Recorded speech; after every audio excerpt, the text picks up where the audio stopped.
Bismillahirrahmanirrahim. Assalamualaikum warahmatullahi wabarakatuh. Bapak-bapak, ibu-ibu, mas-mas, mbak-mbak, khususnya adik-adikku sekalian yang dirahmati Allah dimanapun Anda berada. Kembali di IIP Channel bersama saya, IIP Wijayanto. Kali ini kita akan membahas tema 3 tanda sumpah mantan untuk tidak akan pernah kembali berbalik kepada dirinya sendiri. Ya, artinya ketika sumpahnya untuk tidak pernah kembali berbalik, jadi dia yang kemudian ngejar-ngejar untuk minta balik. Ya, nah ada 3 tanda. Yang pertama, mantan sekarang justru terlihat seperti orang yang terobsesi dengan kita. Apapun yang kita lakukan, dia tiru semua. Ya, kan kita sering tuh memposting sesuatu yang baru, yang kita kerjakan, yang kita lakukan, yang jadi hobi kita di media sosial kita. Apapun yang kita lakukan, mantan akan melakukannya juga, ya. Itu menunjukkan betapa sibuknya mantan setiap hari untuk mengintip media sosial kita dan memikirkan bagaimana cara menarik perhatian kita. Karena itu teknik persuasi, itu teknik pendekatan, ya, dengan metode meniru apapun yang dilakukan oleh seseorang agar orang tersebut tertarik kepada dia. Ya. Jadi misal contoh nih ya, seorang orang baru lah begitu ya, menempati sebuah perumahan. Bagaimana nih teknik persuasinya biar dia bisa cepat diterima oleh tetangga-tetangganya. Nah, misal di sana tetangga-tetangga itu bapak-bapak hobinya main catur. Nah, kebetulan dia juga jago main catur. Ikut cepet tuh, ya, masuk kepada mereka.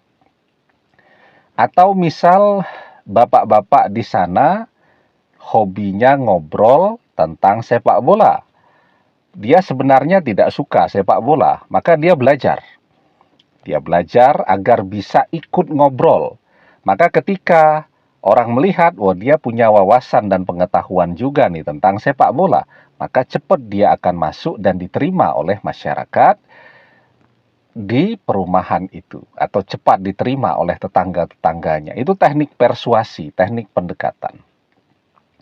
Nah, sehingga ketika mantan ini meniru apapun yang kita lakukan, sebenarnya itu cara dia untuk menarik perhatian kita. Ya, kemudian dimanapun mantan, dia akan selalu ngobrol, membicarakan tentang kita. Postingan-postingannya isinya banyak yang menyindir tentang hubungannya saat masih bersama kita.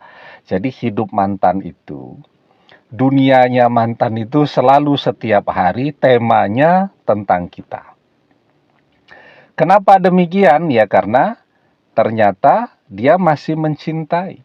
Karena kalau orang mencintai, yang dia pikirkan adalah orang yang ia cintai, yang dia obrolkan, yang dia ucapkan selalu tentang orang yang ia cintai. Man ahabba say'an aksharu zikrihi. Barang siapa yang mencintai seseorang, pastilah ia akan selalu menyebut-nyebut orang yang ia cintai itu. Itu yang pertama. Kemudian yang kedua ya, kita lebih memilih untuk menjauh. Ya, kan mantan bilang tidak akan pernah kembali kepada kita lagi. Ya, maka kita memilih untuk menjauh.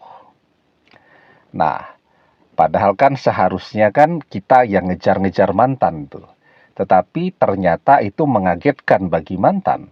Dalam bayangan dia ketika dia mengatakan tidak akan pernah balik kepada kita, maka kita akan memohon-mohon, minta-minta, ngejar-ngejar untuk bisa balik bersama dia lagi, tapi ternyata realitanya kita menjauh.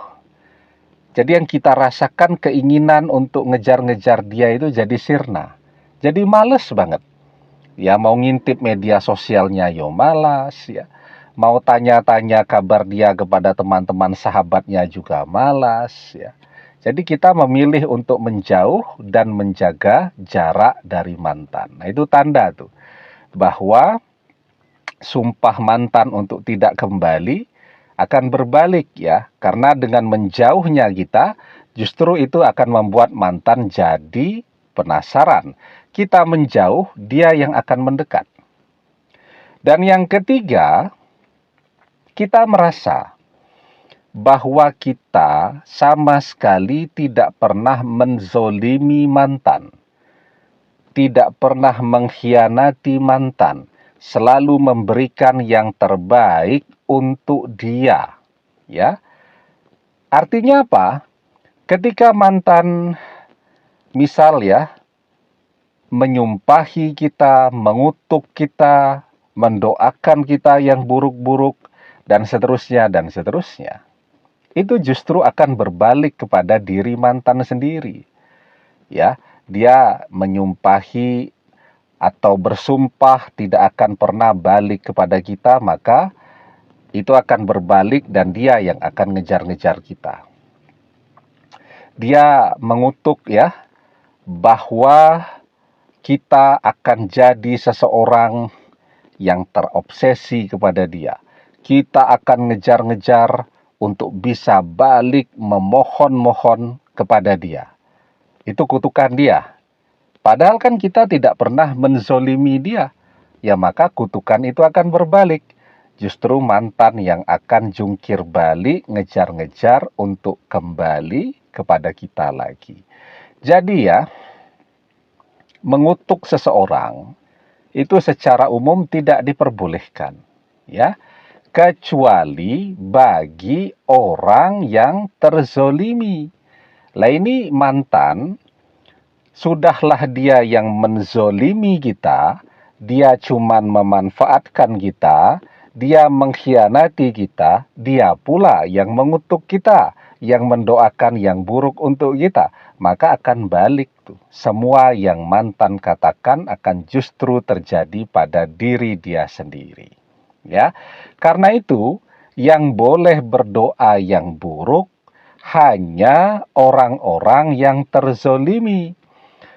Ketika yang mengutuk itu, ya, dia mengutuk seseorang yang tidak pernah menzolimi dia, tidak pernah mengganggu dia, maka kutukan itu tidak akan berdampak apapun. Bahkan kutukan itu akan berbalik kepada diri dia sendiri. Maka kita diajarkan, la yuhibbullahul jahra bisu'i minal qauli illa man zulima wa kanallahu sami'an alima. Allah tidak menyukai ucapan buruk dengan terus terang.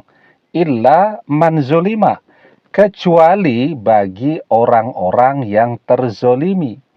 Wa kanallahu sami'an alima, dan Allah maha mendengar, Allah maha mengetahui.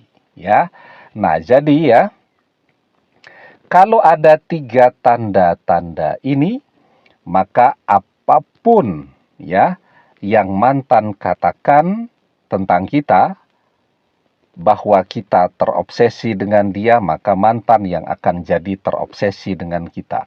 Bahwa kita akan ngejar-ngejar dia, maka mantan yang akan berbalik untuk ngejar-ngejar kita. Jadi apapun yang mantan katakan, justru akan berbalik kepada diri mantan sendiri. Ya, demikian. Semoga bermanfaat. Wallahu a'lam bissawab. Billahi taufik wal hidayah.